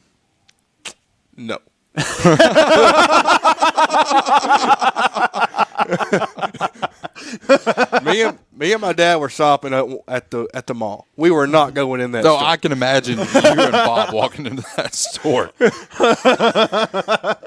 I'm here for men's cologne. But this year, she flat out told me, I want a porch goose for Christmas. A porch goose? Yeah. Sweet. So she told me what she wants. I'm getting that for her. We're clear. We're on the same page. There you go. No unmatched expectations. And I'm going to be getting a case for my Switch, which is probably nice, as boring as a wallet, maybe. So talking about, I've got one for you about spoiling Christmas. So in the neighborhood I grew up in, I still live in the same neighborhood. Mm-hmm. John Clark Stooksbury lived across the street from me. He's my best friend growing up. And his aunt and uncle always got him a big gift. They didn't have any kids, whatever. And so the Xbox 360 had just came out. Nobody could find it anywhere. 20 years. Yeah, 20 years ago. That tells you how long this has been. Such a great console. And so, they told John all the time, sorry, we couldn't find one, we couldn't find one, we couldn't find one. whatever. Well, for some reason, they told me, the guy that cannot keep a secret for anything, that they had gotten John the 360. And so John's kind of down in the dumps. You know, he's not getting his 360, whatever. I said, dude, we're sitting in his living room. I said, dude, you're getting an Xbox 360. He's like, what? I'm like, dude, you're getting an Xbox 360. He's like, dude, why would you ruin that for me? He's like, that is a huge surprise. I thought I wasn't getting one. And here I am, like 30 minutes before they open gifts, telling John what he's about to get. Yeah. That's terrible, man. Well, I'll tell you this, too. So, what's a good way to put this? I guess Santa, sometimes he just drops presents off before Christmas. Yes. And sometimes they're just laying on your kitchen table. Yep. Because I see 5 games there, and it was when ESPN was still making games in conjunction with Sega and Visual Concepts and all that. Well, I see college basketball 2K5. I see NBA 2K5. NHL 2K5. There was another 2K on there, and obviously I played it. I'm like, wonder who those are for.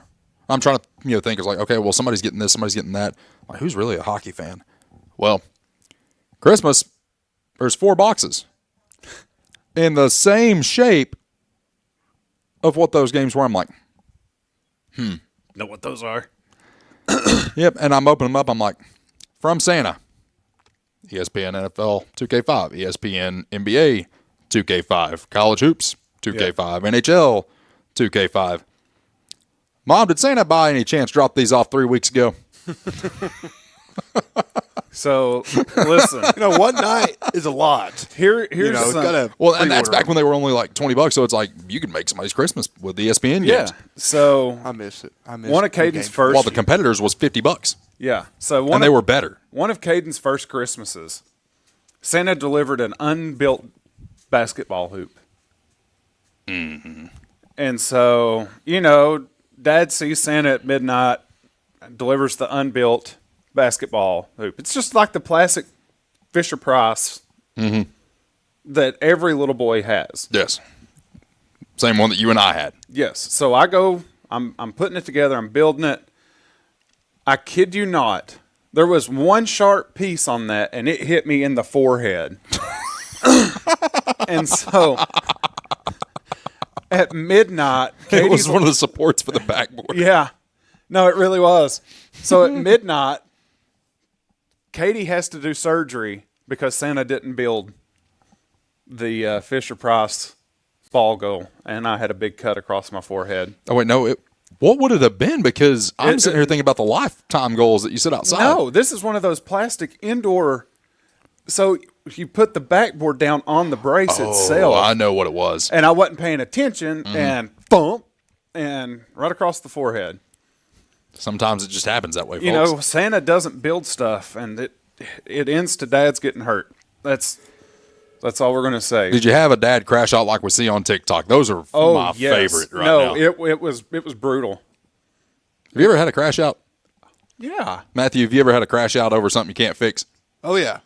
I'm trying to think of an example. So the plastic door handle that I broke off is now somewhere in Norris Lake because I threw it.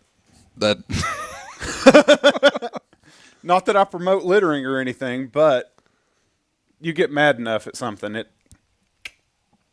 I have watched Benny Collins get so mad at a toilet.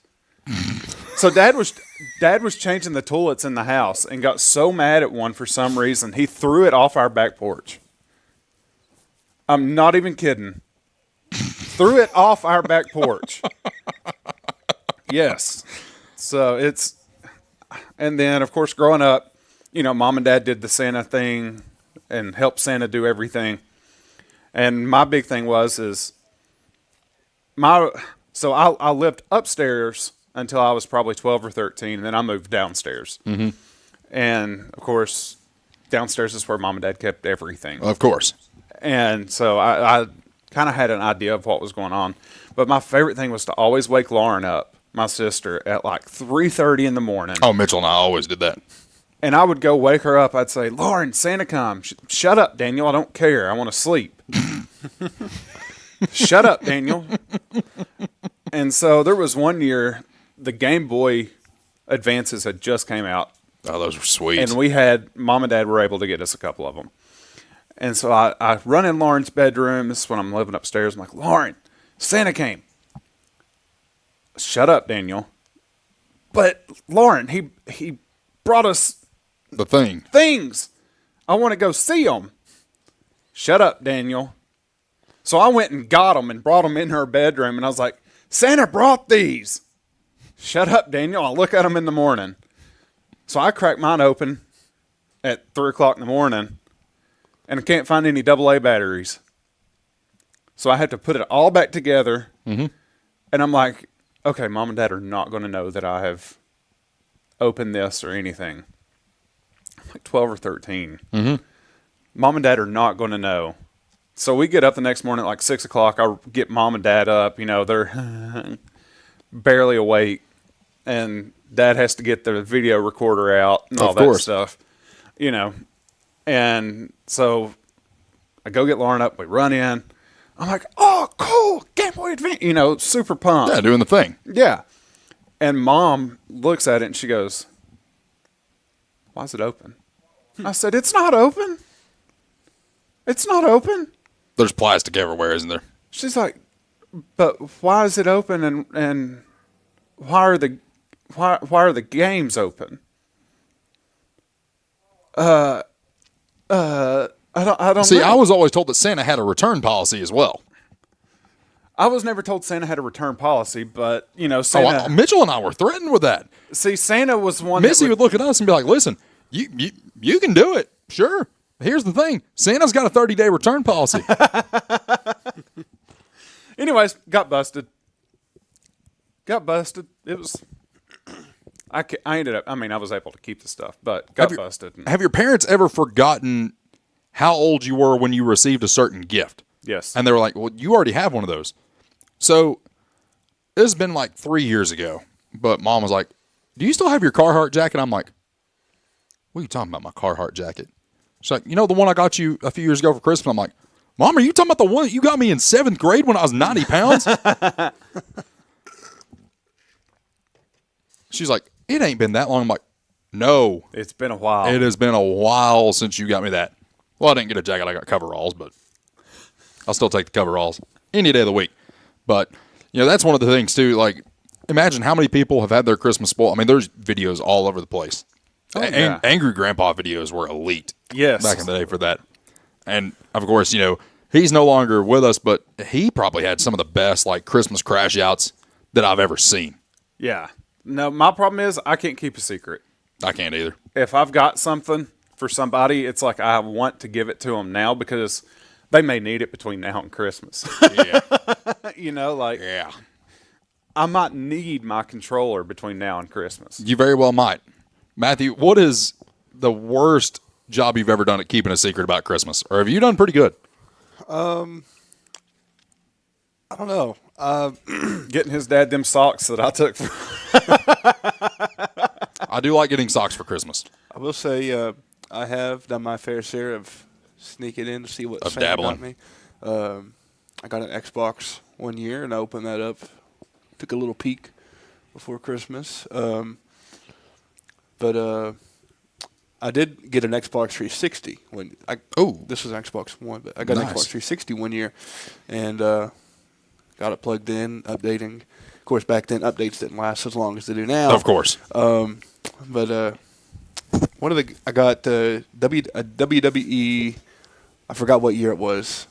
Game and Was it a SmackDown versus Raw, or was it after that? I think it was SmackDown versus Raw. I think. I don't know. I had to go back and look. But Those were good. I got that and Fable 3.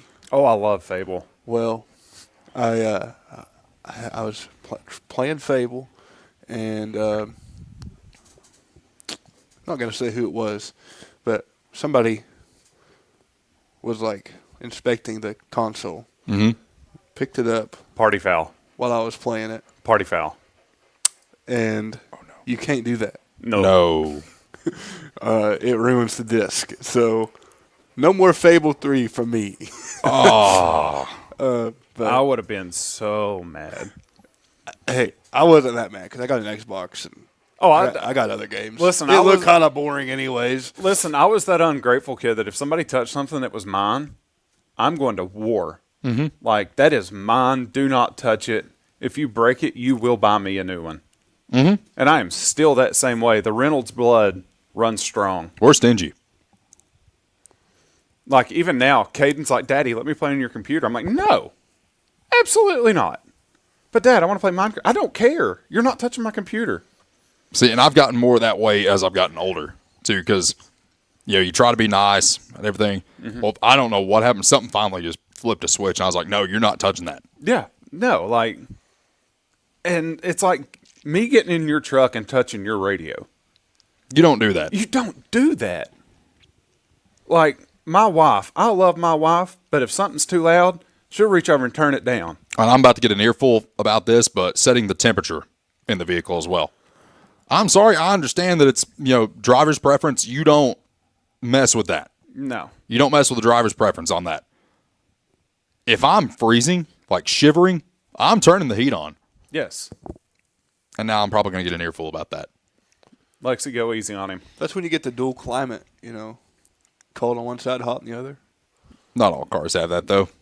I drive a 1997 Ford F-12.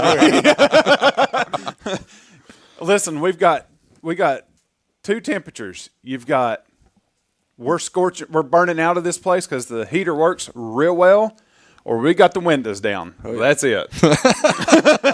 Sounds like me during the hot months. We're gonna get that fixed actually because I don't want to have another summer like I did because it broke late enough into the summer towards like I'll just make it through fall. Well, then summer never ended, so I just had to sit there and deal with it.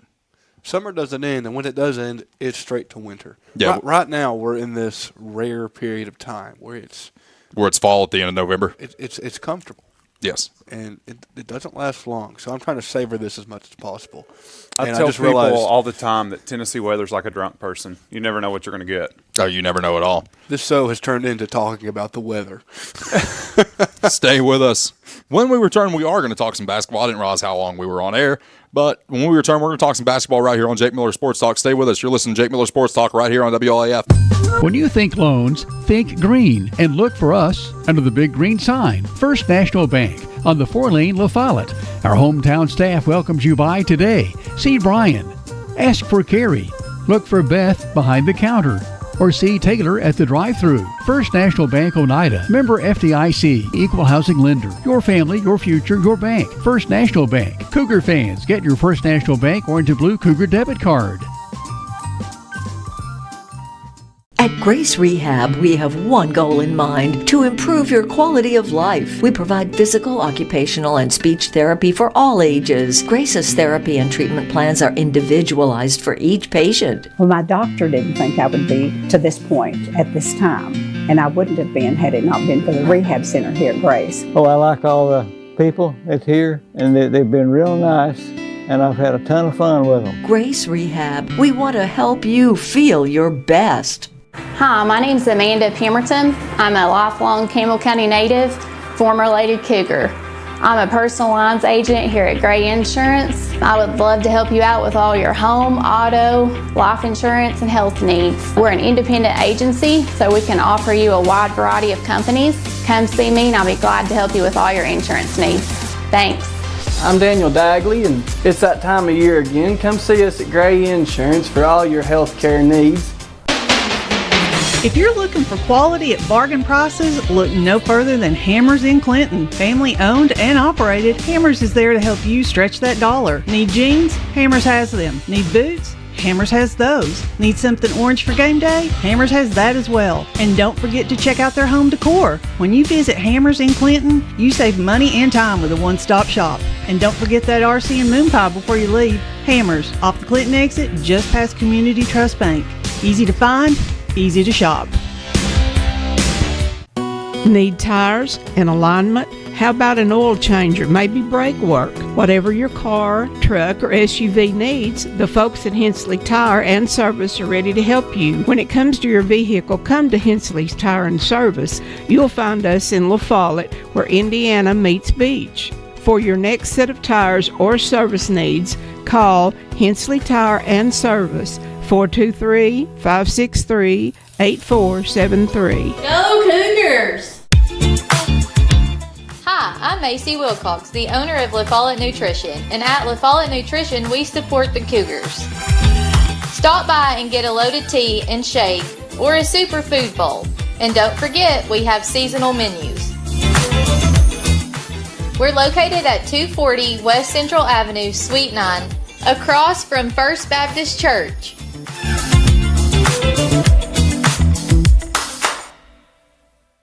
I'm Bailey Ball. Come see my dad, Billy, at La Follette Mine Supply. Hey, he's my dad too. Come see our dad for septic tanks, PVC pipe, septic chambers, and rebar. Be sure and ask about our low prices on Tractor Ag Fluid, Def Fluid, and Rotella T4 motor oil. What's that? No kids zone? You can read?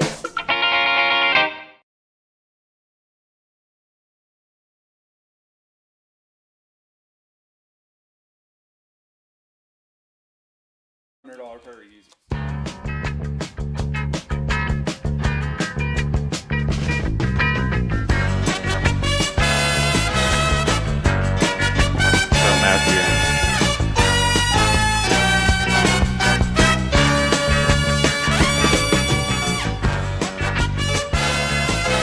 Back here on the program, Jake Miller Sports Talk. Guys, be sure to give our friends at Charlie's Pizza a visit this week. If you don't know what you're going to cook for Thanksgiving, or if you have had a history of people messing up the turkey, go to Charlie's Pizza.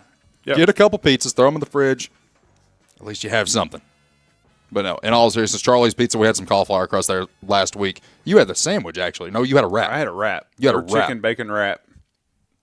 Elite tier. And that ranch, you cannot go wrong with that ranch. Check them out, Charlie's Pizza in Jacksboro. 423-562-0116 is the number if you want to place your order today.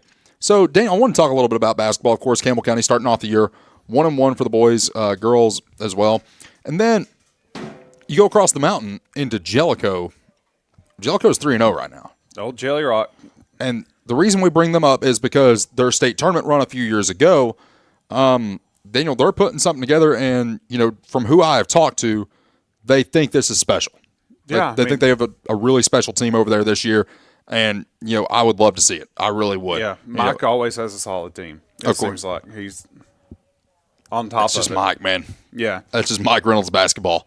But then, I was talking with one of his assistants as well, and he's very excited about this year. Very humble guy. Of course, Mike, one of the most humble coaches you'll ever meet. He is. And if you win, it's all on the players. If you lose, he'll take every bit of the blame. And if y'all know Mike, he does not have a pregame ritual of any kind. No, he just goes and he coaches. That's it. There's no music. I don't even know if there's any food. No. Actually, no, they'll get some pizza before the game. There's always food, yeah. But he's it's church, family, basketball. That's it. That's it. Mm-hmm. There is nothing in between those three things. And, of course, Campbell County will be playing in the Claiborne County Thanksgiving tournament. That is for the boys, and the girls will be at Gibbs in their Thanksgiving tournament. Those games will be going on throughout the course of the week, and we'll keep you updated on those here on WLAF as we get results and probably even broadcasting a few games. These Thanksgiving tournaments, it's hard to do both. We'll call it like it is. It's hard to cover both the boys and the girls when they're in two separate places, and really, Gibbs is kind of out of the way from where they're at. You got to go down Tazewell Pike and do all that.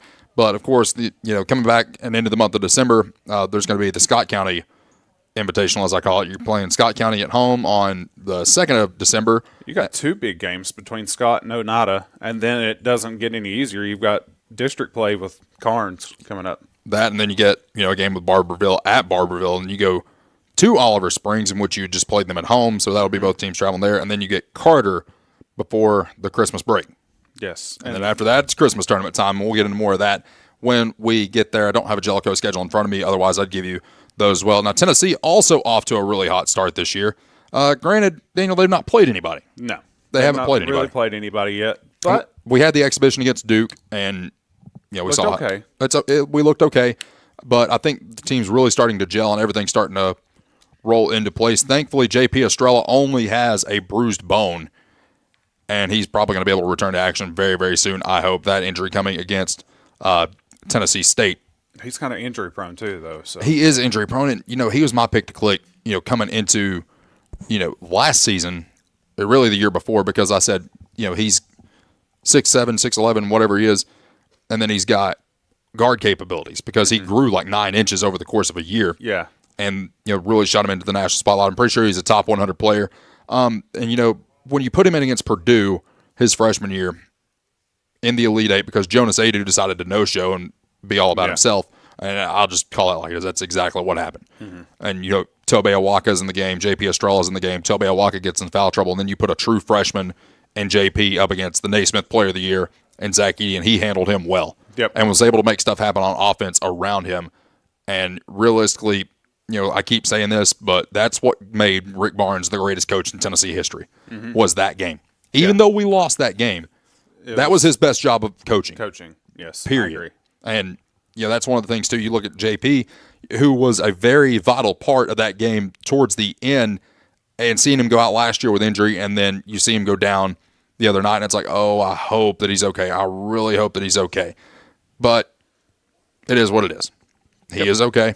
Everything's all good. Of course, Tennessee actually plays today at 1 o'clock against Rutgers. Mm-hmm. Tennessee 5-0, Rutgers 4-1. That game is going to be on TNT. Tennessee is a 15.5-point favorite. And then next game tomorrow at 6 p.m., get to play Houston again. Oh, on a back-to-back. On a back-to-back. And, of course, Tennessee 3.5-point underdog in that one. Houston number 2 in the country, of course. That game, I'm going to be watching that one very closely just because that's a game in which it actually means something. Yeah, especially given what happened last year. But, at the time, I felt like Tennessee could have made that run to finally make the Final Four, and they just didn't. Yeah. But, of course, this is a new basketball year, and we got the talent over there to make it happen because Rick Barnes can assemble the best roster in college basketball. I think that's very evident. It has been very evident for a very long time, really since the Grant and Admiral years. It's like, okay, first 2 years, meh.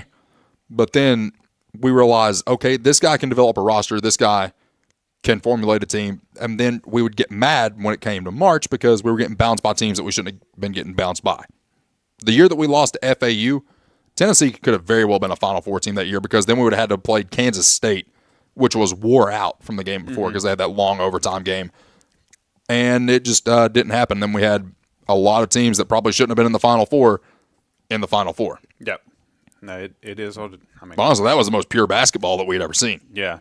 Tennessee's got a good basketball team. We'll have to see what we can do tomorrow. It's going to be very interesting to watch. Stay with us. Do a short segment here. But when we return, we're going to give our picks for the week. This one's going to be interesting because we mentioned last week in rivalry games, crazy things happen. Crazy things happen. Throw all common sense out the window, and we're going to have to do that again for this week. Stay with us. Final segment of the program coming up right here on WLAF. The staff at LUB, La Follette Utilities Board, is there for you. You may be needing new service at your future home. LUB crews bring the experience, know-how, and equipment to put you in service. And when troubles arise, LUB crews are there, no matter the hour or the day, to restore your service. Connect to LUB.org or call 423-562-3316 for assistance on new service, existing service, or to report an outage. Count on LUB to be there.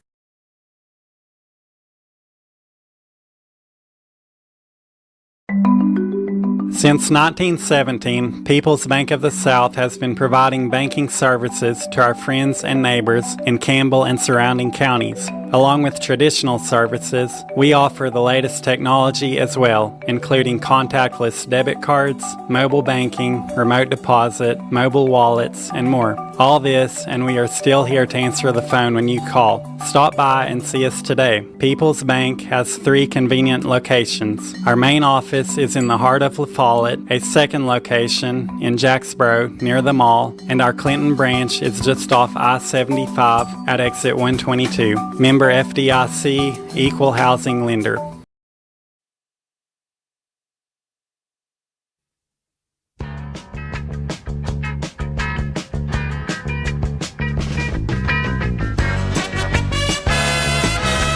Final segment of the program Got me a little off guard there. It'll be all right, though. That'd be all right. And it's time to make our picks. Presented by the Marlowe Agency. Guys, we do not encourage anyone to go and make these picks. If you or somebody you know has a gambling problem, call Tennessee Red Line 1-800-889-9789. Up first, we're going to go ahead and kick it off with the first game that we're going to see on Friday. The Egg Bowl. Ole Miss, ranked number 6 in the country. A lot of turmoil surrounding who's going to be their head coach after this game. Not even next year, but after this game. They're taking on Mississippi State. Game that's usually played on Thanksgiving past 2 years has not been. Ole Miss is a 7.5-point favorite in this game. Daniel, who we rocking with? Ole Miss. Ole Miss to win and cover? Yep. Matthew. You know, the Ole Miss as well. I'm going to say the same thing. They're going to send Lane out a winner, send him out the right way, and basically an appreciation of everything they have done, and then they'll get mad after the fact. Yeah. That's what's going to happen there. And then you have Georgia and Georgia Tech coming up on Friday as well. That is the 3:30 ABC game this Friday. Georgia Tech, you look at the ranking, and it can be kind of deceiving. But once again, what do we do in these games? There's just madness. There's madness. Yeah. Daniel, who we got? Georgia. Win and cover. I'm going with Georgia. Georgia wins. Georgia Tech covers. Okay. 12.5-point spread. I think this is going to be a one-score game. Texas A&M and Texas will be your 7:30 game on Friday. As bad as I want to do this, I'll have to do.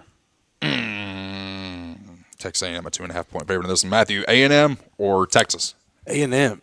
To win and cover? Yes. Yeah, Texas A&M is going to win. As much as I would love to see chaos, it's not going to happen, and we almost need a Texas A&M win. And then the big game, the game, Ohio State, Michigan. Ohio State a 9.5-point favorite in this game on the road. What we got? Does Ryan Day finally get it done in Ann Arbor? What's Michigan ranked? 18. They're 9-2. Well, that'll change because Tennessee will be 18. So Michigan will be up a little bit, I would say. Strictly for the fact that I want absolute chaos, give me Michigan to win. Matthew. Michigan. Ohio State's going to win this game. Ryan Day is going to get his first win against Michigan, as much as I don't want to admit it, but it's going to happen. I'm going to throw you a wrench right here. LSU, 7-4, unranked, no head coach. But we know the rumors, and we know that guys are going to be playing for roster spots now, going up against number 8 Oklahoma, in which Oklahoma is a 10.5-point favorite. Give me LSU. Oklahoma. I'm calling Baton Rouge. LSU gets the win in this one. The Iron Bowl, Alabama, Auburn, number 10 Alabama. Really has to win this game, otherwise they're not going to the college football playoff. Auburn, they're 5-6. They're fighting for a bowl spot. They don't have a head coach. Alabama is only a 5.5-point favorite in this game. WDE. Give me Auburn. I'm going to go with Alabama. You're going to Alabama? Yeah. To win and cover? Yes. Am I wrong, or is this the week of in-state rivalries? It pretty much is. Give me the Tigers. Worry. Oh, yeah, baby. Give me Auburn to beat Alabama. And, of course, this is the this game's got a lot riding on it. Tennessee, Vanderbilt. Tennessee, of course, at home, only a 2.5-point favorite against Vanderbilt. The fact that I'm saying how much of a favorite Tennessee is by that little of a margin still surprises me. Daniel, what we got? So last week keep in mind you get about 3 points for being at home. Last week I went with reverse psychology and picked Florida, and it worked. Give me Vanderbilt. Screw that reverse psychology stuff. I'm going with Tennessee. Give me the Vols. Give me the Vols to win. Give me the Vols to cover. Give me the Vols all the way. And then I'm going to give you all something else here for this week. We're going to pick our Thanksgiving games. We got 3 games. Oh, baby. Packers and the Lions. Lions always play on Thanksgiving. Y'all already know who I'm picking. The Lions are 3-point favorites. Daniel, you're already going with the Packers. We already know. Matthew, Packers or the Lions? Packers. I'm going with the Lions. I don't like you. You're no longer family. Matthew. That's not true. I have an open place in my family. You're welcome. Okay. Go ahead. Chiefs and the Cowboys. Chiefs are 6-5. Cowboys 5-1. Kansas City a 3.5-point favorite in this game. Give me the boys. You going Kansas City? No, give me the boys. You going with the boys? I'm going with the boys. You're going with the boys. I'm going with KC. And before we leave, I have one more pick we need to do. Okay. And then I'm going to go with the Cowboys as well. My Jason Witten jersey will be on this Thursday for a brief period of time because I actually have to dress somewhat nice. Because if I rolled in joggers in the jersey, I'd probably get thrown out. Are you going to be in your quarter zip era? My quarter zip era? Jake never left the quarter zip era. Okay. I'm still rocking. I'm literally rocking it today. And then we have the Bengals and the Ravens, in which Baltimore is a 7-point favorite. Yeah, give me the Ravens. Ravens. Give me the Bengals. I like chaos, man. What can I say? You do. All right, Matthew. Oh, this is the most important one of the day, of the morning. Thanksgiving. Mm-hmm. Big decision. And if you don't answer this right, this could be devastating. On the table, you have turkey. Mm-hmm. You have ham. Mm-hmm. What are you taking? Turkey. Neither. I want chicken. Huh? Yep. Whoa. Yep. Listen, my mother has made me a Thanksgiving chicken for the past... Like a rotisserie type deal? Like that kind of size? Yeah. For like the past 25 years. What do you got against turkey? Turkey... It's dry. It's not horrible. If you spatchcock it. It's a horrible bird. No, it is not. It is... Not if you cook it right. No. Yeah. I have never bit a piece of turkey and said, that's delicious. He ain't had my turkey. Unless it's like tomato basil turkey from Walmart Deli. Okay? Like, that's it. I don't like turkey. Ham hurts my stomach. So... Did you say ham? I'm team chicken. Matthew. I don't know what to do. My day's ruined. Well, let's simplify it. Turkey or ham? Turkey. Oh, yeah, turkey. Turkey all the way for me. So have you ever had a deep fried turkey? Yes. You didn't like a deep fried turkey? No. What is wrong with you? It's a dirty bird. I don't like turkey. They're all chicken's any better? Chickens are nasty. Chicken is 100,000 times better than turkey ever thought about being. Oh, buddy. I mean, have you ever ate chicken, fresh cooked chicken, and been like, that is awful? No. Yeah. And there's so many ways you can make chicken. Y'all ever seen the people that deep fry turkeys on Thanksgiving and it ends up? And it's like in the kitchen, you got cardboard on the floor if you're lucky, and like propane inside. Yeah. Mm-hmm. Okay, If you are deep frying a turkey, here's another PSA. If you're deep frying a turkey, please do that outside. Do not do it on any sort of wood structure. Get it in your driveway.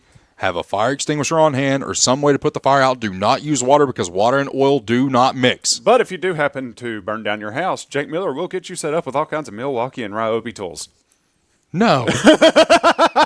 No, really, people need to call Marlowe, like the Marlowe agency, before you cook the turkey. Yes. Make sure your policy goes into effect before Thanksgiving. Yes.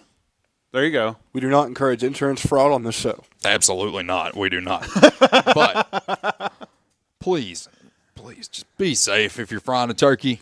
And if you're cooking it inside in the oven like a normal person, try spatchcocking it. And what that is, you rip the spine out of the turkey, crack its back, and it cooks evenly. I'm team chicken, through and through. That is one of the most ridiculous things I've ever heard in my life. That is going to do it for us. Thank you, Matthew. Thank you, Daniel. Stay tuned. We're going to be covering some basketball this week right here on WLAF. We'll see you after the break. Happy Thanksgiving. Yes, sir.